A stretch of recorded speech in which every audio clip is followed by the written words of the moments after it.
Nubuwatu Dzulkifli,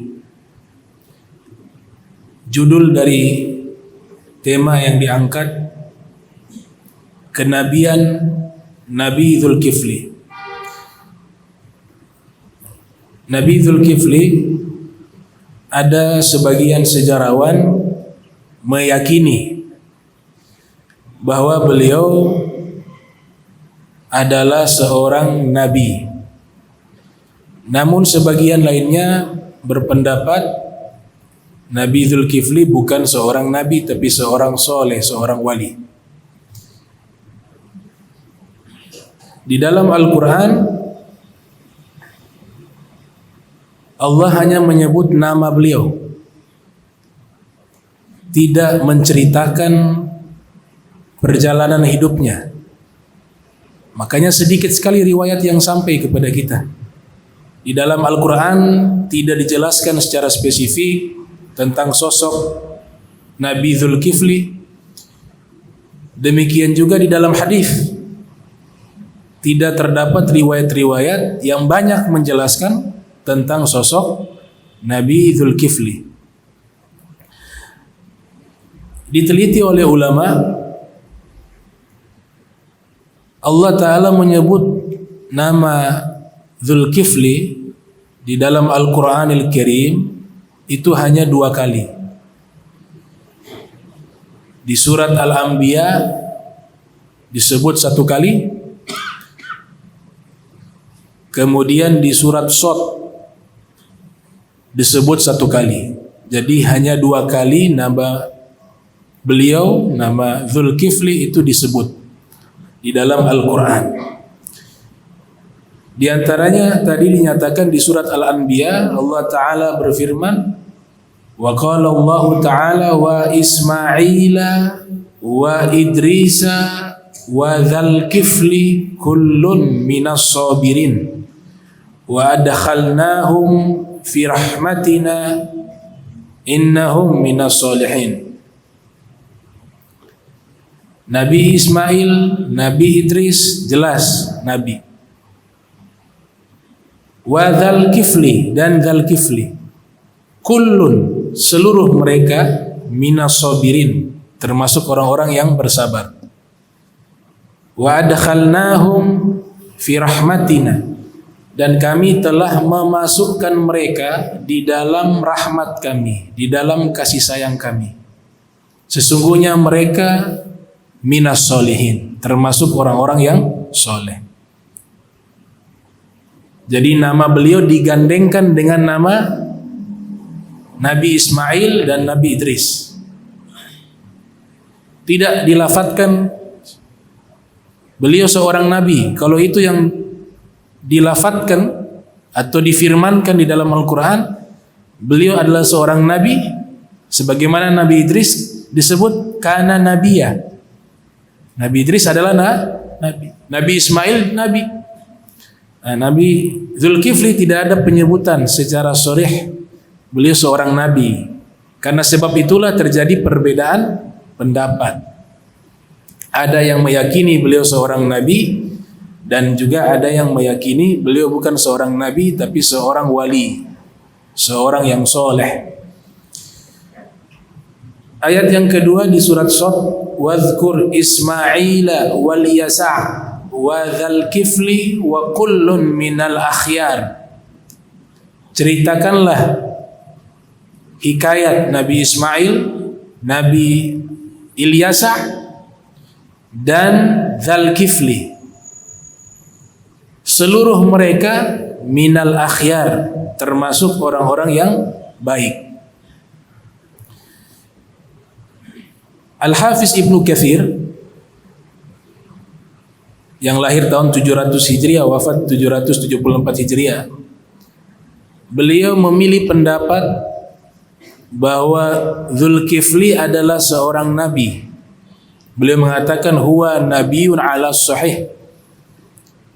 Huwa nabiyun ala sahih. Beliau adalah seorang nabi, yaitu Dzulkifli, atas pendapat yang paling sahih. Jadi 2 pendapat. Yang satu mengatakan, pendapat pertama mengatakan Zulkifli seorang nabi. Pendapat kedua mengatakan seorang wali atau orang yang soleh. Maka di antara dua pendapat ini yang tarjih, yang paling kuat adalah pendapat pertama. Itu mayoritas para ulama berpendapat bahwa Zulkifli adalah seorang nabi. Di antaranya pendapat At-Tabari, pendapat Al-Qurtubi, pendapat Al-Baghawi, pendapat Al-Khazin, pendapat Ar-Razi, Fakhruddin Ar-Razi, dan ulama-ulama tafsir. Mayoritas dari mereka berkeyakinan bahwa Zulkifli adalah seorang nabi. Alasan dari Ibnu Katsir berpendapat bahwa pendapat yang paling kuat Zulkifli adalah seorang nabi. Di sini ada keterangan dari Ibnu Katsir. Beliau mengatakan az-zahir fi dzikrihi fil Qur'an bisana'i alaihi makrunan ma'a haula'i sadatil anbiya'i annahu nabiyyun wa hadha huwal masyhur. Az-zahir sangat jelas. Ini pendapat Ibnu Katsir. Sangat jelas az-zahir. Disebutkan nama beliau di dalam Al-Qur'an.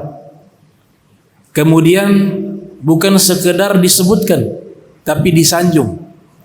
Dia orang yang sabar, beliau orang yang soleh, beliau orang yang baik. Setelah disanjung dan disebutkan namanya atau disebutkan sanjungan tersebut dan namanya disebut, makrunan, Allah gandengkan nama beliau dengan nama para nabi. Kalau dari awal sudah disebut Nabi Ismail dan Nabi Idris, berarti dan Nabi Zulkifli.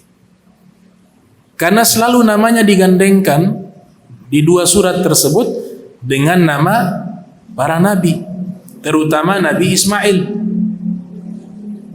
Maka hal inilah, kata Al-Imam Ibnu Katsir, maka hal inilah menunjukkan pendapat yang paling populer bahwa Zulkifli adalah seorang nabi.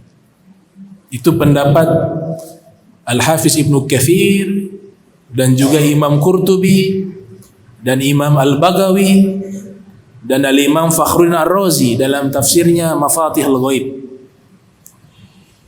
Jadi jelas beliau ini termasuk daftar 25 nabi. Salah satunya Zulkifli.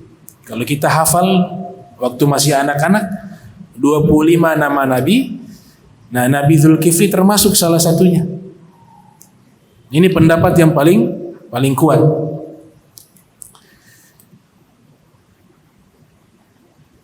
Kemudian dikatakan amma da'watuhu wa risalatuhu wal qaumul ladzina ursila ilaihim falam yata'arrad al-Qur'anu li syai'in min dzalik la bil ijmali wala bitafsili. Adapun dakwah beliau dan menyampaikan risalah beliau kepada kaumnya, ini juga terjadi perbedaan pendapat. Beliau diutus di mana? Terjadi perbedaan pendapat.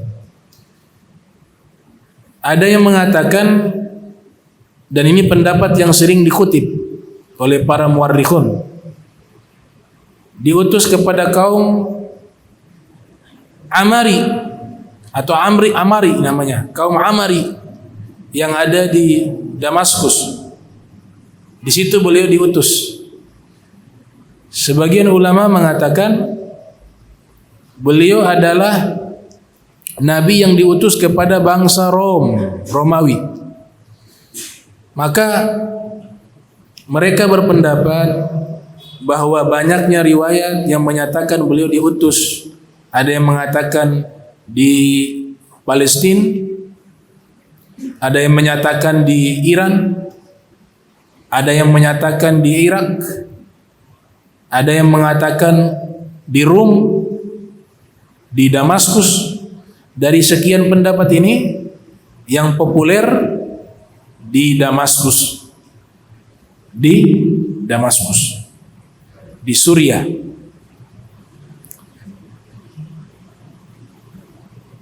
Dan beliau dan kisah-kisahnya tidak dijelaskan dalam Al-Quran. Nah, ini yang kesulitan kita bisa menceritakan riwayatnya secara spesifik, sulit. Karena di dalam Al-Quran tidak dijelaskan perjalanan hidupnya atau dakwanya. Beda dengan nabi-nabi lain. Nabi Musa ada sebutan di dalam Al-Quran, Nabi Yusuf ada juga, Nabi Ayub walaupun sedikit ada. Tapi yang disebut dalam Al-Quran hanya nama. Cukup nama saja. Gak ada lagi kisah. Di dalam hadis Nabi juga riwayat sedikit sekali yang menceritakan tentang Nabi Zulkifli. Adapun riwayat-riwayat yang diceritakan itu adalah riwayat-riwayat yang diambil dari kitab-kitab tafsir Al-Quran. Kisah-kisah berkaitan tentang Nabi Zulkifli itu diambil di dalam riwayat-riwayat tafsir Al-Quran. Maka muallif atau musannif ini menyatakan, falam yata'arrad Al-Quran li syai'in min dzalik la bil ijmal wala bi tafsil. Al-Quran tidak menjelaskan sedikit pun, baik yang sifatnya global ataupun rinci, tidak ada. Hanya disebut nama saja. Ismuhu faqat. Nama saja yang disebut. Amma ahlu tarikh fayadhkuruna annahu Ibnu Ayyub alaihi salam wasmuhu fil asli Bashar atau Bishir. Nah, ulama-ulama ahli sejarah mereka menyebutkan bahwa Nabi Zulkifli ini adalah putranya Nabi Ayyub. Putranya Nabi Ayyub. Kita sudah membahas pertemuan yang lalu-lalu tentang Nabi Ayyub. Nabi Ayyub diberikan ujian oleh Allah Subhanahu wa taala. Anak-anaknya itu seluruhnya wafat. Diceritakan kronologisnya di dalam kitab-kitab tafsir, kitab-kitab tafsir Al-Quran, bahwa terjadi gempa bumi. Kemudian rumahnya roboh, seluruh anaknya ada di dalam rumah. Wafat tertimpa puing-puing bangunan. Ulama yang berkeyakinan dan berpendapat bahwa Nabi Zulkifli adalah putranya Nabi Ayyub, mereka menambahkan riwayat ini menyatakan illa huwa. Semuanya meninggal. Putra-putranya Nabi Ayyub terkecuali satu orang yang selamat. Orang tersebut bernama Bishir atau Bashar. Namanya siapa? Bishir atau Bashar. Ibnu Ayyub, putranya Ayyub. Bishir atau Bashar ini diyakini adalah Nabi yang bernama Zulkifli. Dan sosok pribadi Nabi Zulkifli juga terjadi perdebatan di kalangan para muwarrikhun. Ada yang menganggap Nabi Zulkifli ini adalah Nabi Hizkil. Ada seorang Nabi yang diutus yang bisa menghidupkan orang-orang yang mati satu kampung. Mukjizatnya menghidupkan orang-orang mati satu kampung atau satu kota. Nabi itu bernama Nabi Hizkil. Para ahli sejarah berkeyakinan Nabi Hizkil adalah orang yang sama dengan Nabi Zulkifli. Ya, Nabi Zulkifli adalah Nabi Hizkil. Nabi Hizkil adalah Nabi Dzulkifli. Bahkan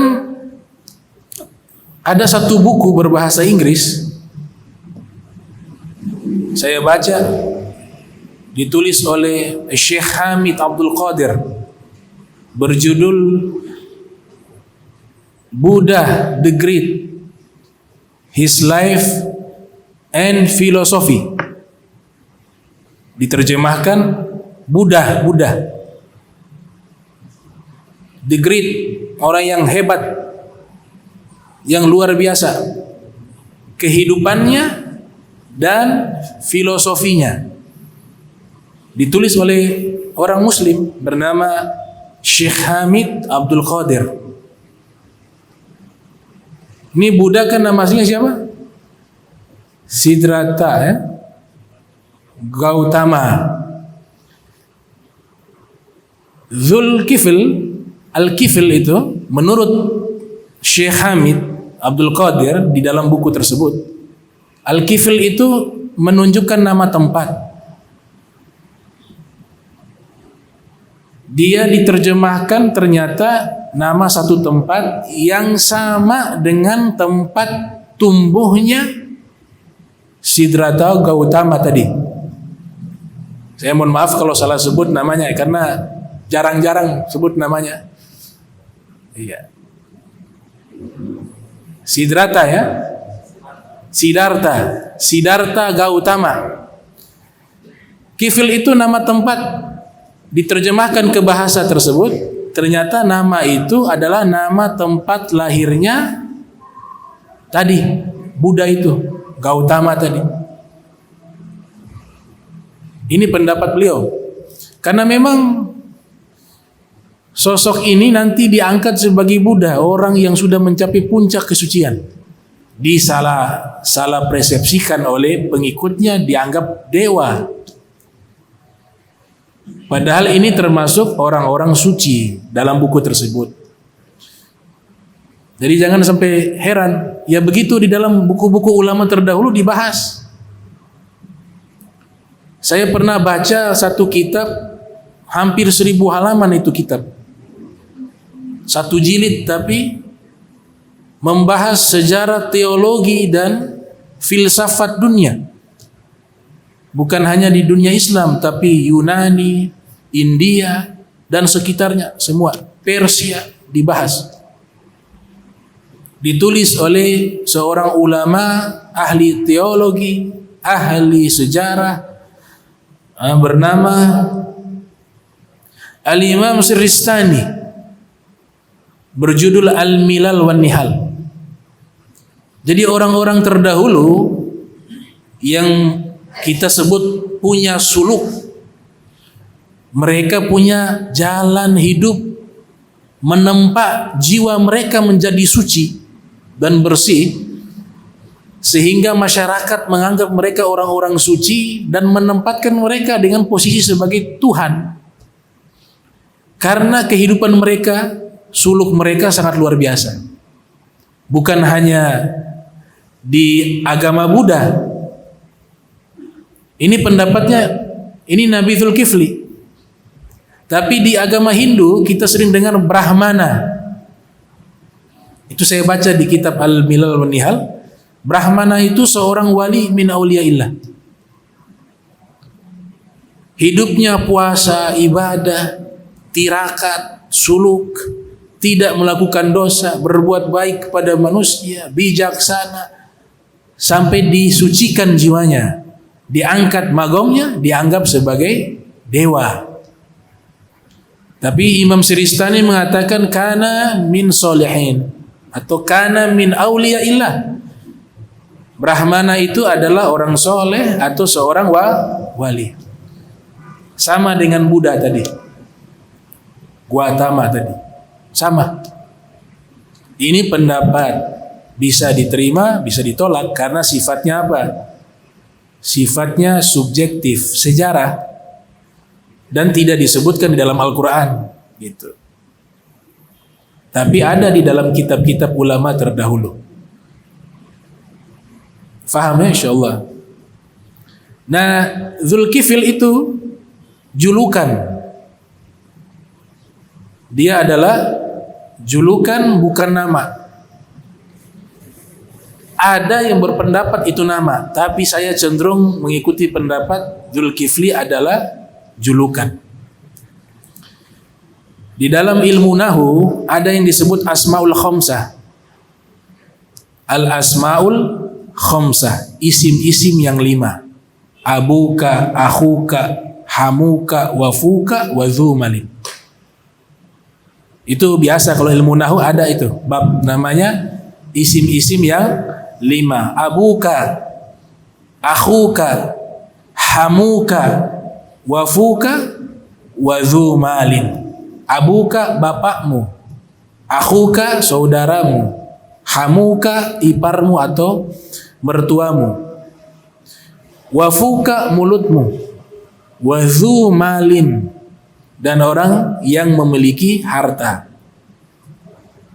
Kata zu bisa dibaca zu, bisa dibaca za, bisa dibaca zi. Kalau dia marfu dibaca zu. Jikalau dia nasab dibaca za. Jikalau dia majrur dibaca zi. Dia berubah sesuai uslub posisi di dalam susunan kalimat bahasa Arab. Nah, Dzulkifli artinya zu yang memiliki, dia asmaul khamsah. Zu artinya orang yang memiliki. Dan ini juga ada yang disebut di dalam Al-Quran, disebut Dzunun. Siapa Dzunun? Nabi Yunus. Juga disebut di dalam Al-Quran Dzulqarnain. Itu semua julukan. Saya ingin menggiring opini kita bahwa ini adalah julukan, karena ketika Allah sebut Dzulqarnain itu julukan. Allah sebut Dzunun itu julukan. Berarti Dzulkifli juga julukan. Karena Dzulqarnain itu bukan nama. Kalau Imam Ghazali menyebutkan namanya Jabal bin Su'bah. Imam Ghazali sebutkan nama asli Dzulqarnain Jabal bin Su'bah. Gunung putranya susah. Kalau diterjemahkan ke dalam bahasa Indonesia, Jabal artinya gunung, bin artinya anak laki-laki, Su'bah susah. Al-Qarnain artinya dua tanduk. Jadi beliau adalah orang yang memiliki dua tanduk. Ada riwayat, walaupun butuh penelitian khusus apakah riwayat ini kuat atau lemah, tapi untuk hikayat-hikayat sebagian ulama memasukkan di dalam kitab-kitab sejarah mereka. Disebut beliau dengan Dzulqarnain, orang yang memiliki dua tanduk. Jadi arti zu itu artinya memiliki, yang punya, memiliki atau yang punya. Dia memiliki dua tanduk karena ia terlahir dari pernikahan beda alam antara jin dan manusia. Saya lupa tepatnya ibunya jin atau bapaknya yang manusia atau terbalik. Tapi di riwayat ini dinyatakan ia terlahir dari pasangan yang berbeda alam, bangsa jin dan manusia. Dan itu di dalam kitab fikih dibahas. Padahal fikih itu ilmiah. Tapi masalah ini dibahas. Karena dia terlahir dari dua jenis makhluk yang berbeda, dari jin dan manusia, maka dia terlahir tidak berwujud seperti kita manusia. Secara fisik memang mirip manusia, tapi di kepalanya itu ada dua tanduk. Di kepalanya ada dua tanduk.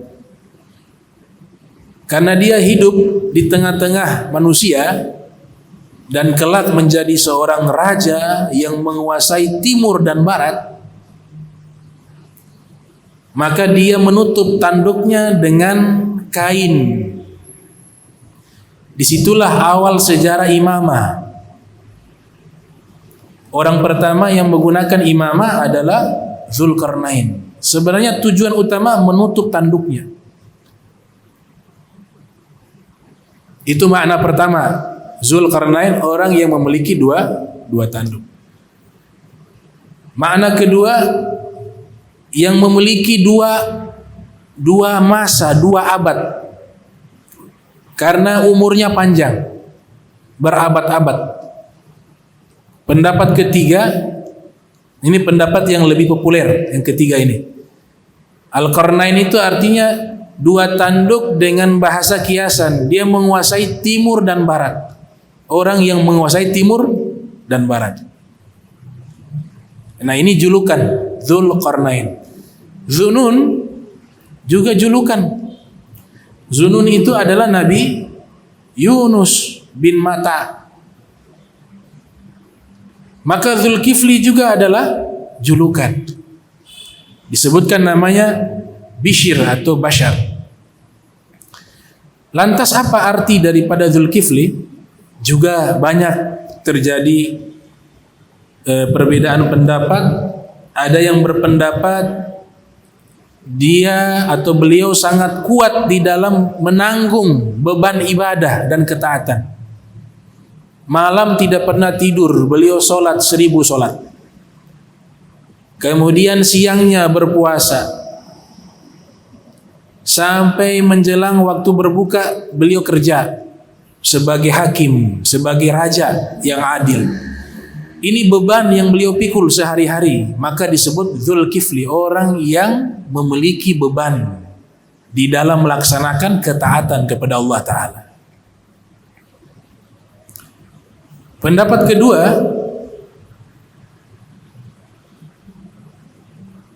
ada raja, di sini disebutkan oleh Ibnu Jarir At-Tabari dan Abu Hatim di dalam tafsirnya, raja seorang nabi namanya Ilyasa. Nabi Ilyasa itu seorang raja di Damaskus. Karena usianya sudah sepuh, sudah tua, maka beliau ingin mencari penggantinya sebagai raja. Dan memang Nabi Ilyasa ini tidak punya keturunan, tidak punya anak laki-laki. Maka dikumpulkanlah masyarakatnya untuk beliau seleksi menjadi calon penggantinya. Dikumpulkan. Beliau nyatakan, siapa di antara kalian yang siangnya puasa, malamnya sholat, dan tidak mudah marah? Tidak ada satupun yang mengangkat tangan. Tiba-tiba ada seorang pemuda mengangkat tangan. Dia mengatakan, saya. Ditanya, namamu siapa? Bishr.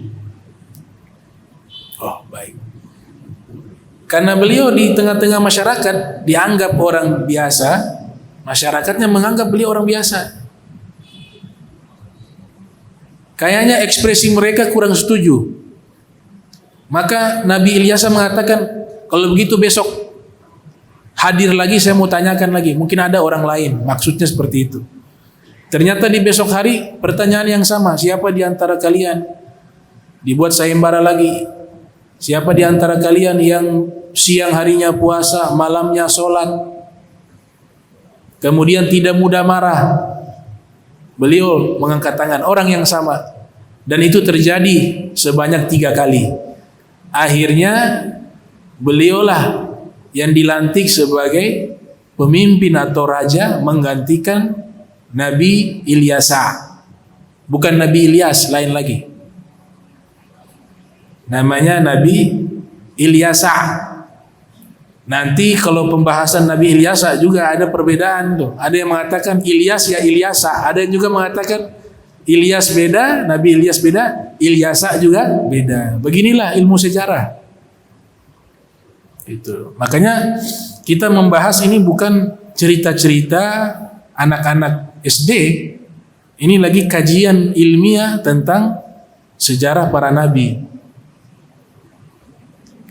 Kalau buku-buku yang ada, terjemahan-terjemahan, tidak semuanya itu informasi yang benar. Ada yang keliru, ada yang benar. Tapi ini kajian coba menggiring pemahaman kita secara mendalam tentang sejarah-sejarah para nabi. Dan kami pelajari lebih dari 30-40 nabi, sejarah-sejarahnya. Nah, karena beliau yang terpilih, maka disebut Zulkifli, orang yang memikul beban tersebut, atau orang yang pantas menggantikan posisi raja seorang nabi bernama Ilyasa, maka disebut dengan Zulkifli. Sang raja meninggal, beliau memimpin dengan sangat adil.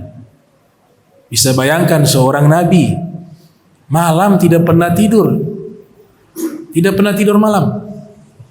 Beliau isi dengan solat. Kana yusolli alfa solah kulla lailin. Aktivitas beliau setiap malam tidak tidur, tapi beliau solat 1000 solat. Tidak disebut 1000 rakaat. Saya nggak tahu nih syariat mereka solatnya model apa. Kata wallahu a'lam bishawab. Disebut 1000 solat. Yang pasti itu sepanjang malam. Dan di siang hari tidak pernah dalam keadaan tidak berpuasa. Setiap harinya puasa. Namanya saumu dahr. Namanya saumu ad-dahr. Puasa seumur hidup. Malu kadang-kadang kita bukan nabi, ibadahnya biasa-biasa saja. Padahal mereka ismah wa ma'sum, dijaga oleh Allah. Tidak punya salah, tidak punya dosa.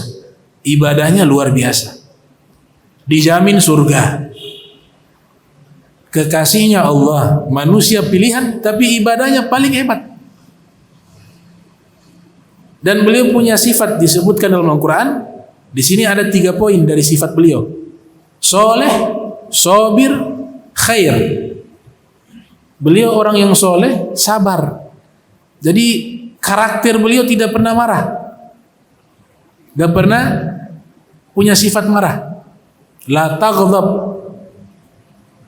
Nabi katakan jangan marah. Faraddada miraran la taghdab. Nabi ulang-ulang 3 kali. Jangan marah, jangan marah. Jangan marah. Nah, beliau tidurnya kapan? Siang. Tidur siang itu sunnah, namanya qailulah. Namanya al-qailulah. Hampir semua para nabi mereka tidur siang. Tapi malamnya ibadah, gak tidur-tidur. Bukan sudah tidur malamnya 8 jam, tidur siangnya 4 jam, malamnya kosong gak sholat tahajud, bukan itu. Mereka tidur siang niatnya agar kuat bangun malam. Tidur yang seperti itu ibadah. Nabi kita Muhammad SAW juga melakukan qailulah, namanya tidur siang sesaat. Sesaat ya, bukan lewat asar. Sesaat, sebentar. Imam Ghazali mengatakan al-qailulah bila qiyamil laili kas-sahur bila siyami bin nahar. Orang yang tidur siang tapi tidak sholat malam bagaikan orang yang sahur tapi tidak puasa di siang hari. Sama, beda-beda tipis. Jadi beliau gunakan waktu tidur siang, istirahatnya sedikit, sebentar. Siang, qailulah. Sedikit, tidur siang qailulah itu tidur siang yang sedikit sekali. Iblis memerintahkan anak buahnya, coba goda ini Zulkifli. Dia tidak punya salah, tidak punya kesalahan, tidak, semuanya daftar kehidupannya baik. Ganggu dia. Mereka coba menggoda, gak bisa. Lewat untuk menghalangi ibadah gak bisa. Membisikkan maksiat tidak bisa. Dijaga oleh Allah. Satu pintu. Coba buat dia marah 1 kali. Jadi visi misinya iblis dengan syaitan kepada Nabi Zulkifli, buat dia marah 1 kali, karena seumur hidup tidak pernah marah. Itu bagi dia satu dosa tuh. Emosi satu kali. Subhanallah. Anak buahnya iblis menyerah, angkat tangan. Sudah coba gagal, gak bisa. Iblis mengatakan kalau itu saya turun tangan langsung. Bosnya yang turun tangan. Makanya saya bilang syaitan itu dia punya itu kelas-kelas. Ada elit, ada amatir. Kalau kita ini iblis gak perlu turun tangan. Ngasih tuh setan-setan yang amatir sudah bisa goda kita. Tapi kalau menghadapi Nabi harus yang bosnya langsung. Jadi disebutkan dalam riwayat iblis turun tangan. Bukan goda untuk maksiat, bukan. Karena sudah tertutup pintu itu. Tapi buat dia marah.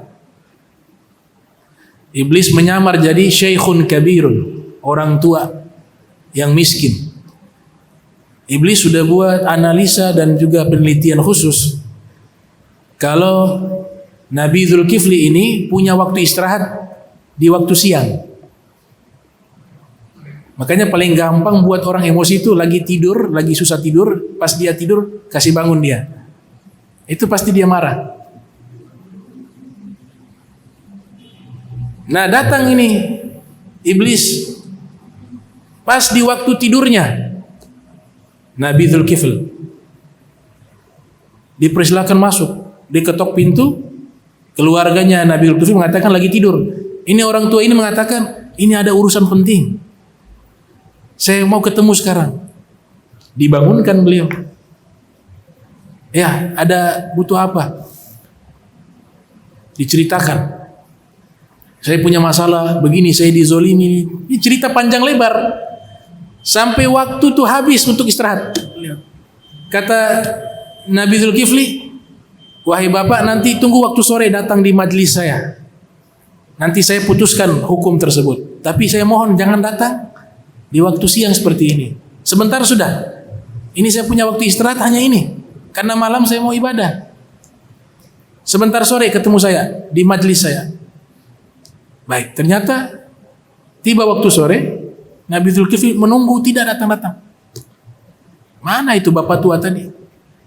Ini riwayat juga kalau kita studi kritis, memang tidak bisa ambil mentah-mentah, tapi ini sekedar hikayat karena memang riwayatnya sedikit. Sini kan nanti perbedaan pendapat para sejarawan tentang riwayat ini. Tapi kita ambil hikmahnya saja di kisah ini. Besok datang lagi. Beliau ibadah tengah malam, mulai kepayahan, gak tidur siang tadi. Sudah ganggu jadwalnya. Nah, ini juga ilmu bagi kita kalau mau bertamu ke rumah orang-orang alim, orang-orang ahli ibadah, tanya dulu. Jangan lupa waktu istirahat tahu-taunya. Karena dia punya jadwalnya kan beda. Malamnya dia tidak tidur, pagi, siang tidur. Pagi juga kadang-kadang tidur. Terbalik. Jangan pakai jadwalnya kita. Kita malamnya tidur enak. Wah. Terus tamunya ke rumah ulama pagi. Itu harus tahu itu. Ini sama kayak begini. Bukan sama kayak iblis, bukan ya. Maksudnya sama seperti Nabi Dzulkifli lagi tidur, iblisnya datang di waktu tidur siangnya. Datang lagi ternyata kedua kali di waktu siang. Saya pengen ketemu Nabi Dzulkifli, ini ada urusan penting. Dipertemukan lagi, beliau bangun lagi dari tidur. Sudah lemah karena sudah kurang tidur. Dikatakan saya punya masalah begini nih. Cerita lagi panjang lebar lagi, sengaja melamakan waktu. Nabi Dzulkifli dengarkan, ini cerita sama kayak kemarin juga. Sudah bapak datang sore saya putuskan. Saya putuskan tuh kasusnya bapak ini di waktu sore. Baik, pergi lagi. Itu iblis heran, dia gak marah. Tidak terganggu emosinya. Ini juga ada hikmah. Kalau mau buat orang emosi, buat dia kurang tidur. Kurang tidur akan emosi. Sesabar-sabarnya orang kalau tidurnya kurang, tetap dia akan punya emosi terganggu. Itu secara psikis. Ternyata iblis ini ahli psikologi juga. Dia tahu cara buat orang marah. Wah, Masya Allah. Hari ketiga datang lagi. Di sore hari Nabi Zulkifli menunggu, tidak datang juga. Mulai, ini mana ini Bapak? Ini besok dia datang lagi, celaka. Sudah 2 hari tidak tidur. Tidak tidur 2 hari. Malamnya tetap ibadah, gak libur. Nah, itu orang hebat tuh. Gak ada alasan dalam ibadah saya capek. Saya mengajar capek, saya ibadah, gak. Di dunia memang tugas kita harus capek. Kalau mau gak capek di surga. Kalau hidup di dunia tidak mau capek, meninggal. Kita ibadah harus disuruh capek. Kita kerja disuruh capek. Ya memang fitrahnya kita di dunia begitu. Kalau mau santai gak ada capek ya di surga. Gitu. Akhirnya datang. Sebelum ini iblis mau datang hari ketiga, Nabi Zulkifli sudah kasih wasiat kepada keluarganya. Kalau ada yang datang, saya tidur siang kali ini jangan terima. Siapapun dia yang datang. Sudah terganggu, beliau punya stamina. Ternyata datang juga tuh tidur siang hari ketiga. Datang, keluarga menahan, oh gak boleh. Kali ini gak diizinkan. Beliau sudah pesan, hari ini siapapun yang datang menemui beliau tidak boleh, kata keluarganya. Baik. Ini iblis bisa tuh masuk, tembus-tembus itu bisa. Ada lubang dia masuk. Tahu-tahu sudah di kamarnya Nabi Zulkifli. Dibangunkan Nabi Zulkifli. Bangun. Lihat dia, ini bapak tua yang kemarin, yang 2 hari lalu nih. Kok bisa saya larang? Tidak boleh ada yang masuk. Dia diam. Di situ ketahuan. Kau bukan manusia, kata. Dia mengatakan benar, saya bukan manusia, saya iblis. Saya mau coba buat kau marah, ternyata tidak bisa. Saya menyerah. Lewat mana engkau bisa masuk ke sini? Itu ada lubang kecil itu, saya masuk di situ. Baik, ukhruj. Kalau begitu kamu keluar. Dikeluarkan, diusir tuh iblis. Itu kalau Nabi, iblis diusir. Jadi iblis, syaitan takut kepada orang-orang suci, para nabi, para rasul, kaum solihin, para wali, itu gak bisa. Diusir keluar. Maka setelah itu Allah naikkan derajat daripada Nabi Zulkifli. Karena apa? Menahan amarah. Jadi orang kalau mampu menahan amarah, itu dia sedang mengangkat derajatnya di mata Allah, di sisi Allah. Itu. Dan ini pekerjaan yang tidak mudah. Nabi mengatakan orang hebat lagi emosi-emosinya dia tahan, itu luar biasa. Laisa syadid bisur'a innamas syadid alladzi yamliku nafsahu 'indal ghadab.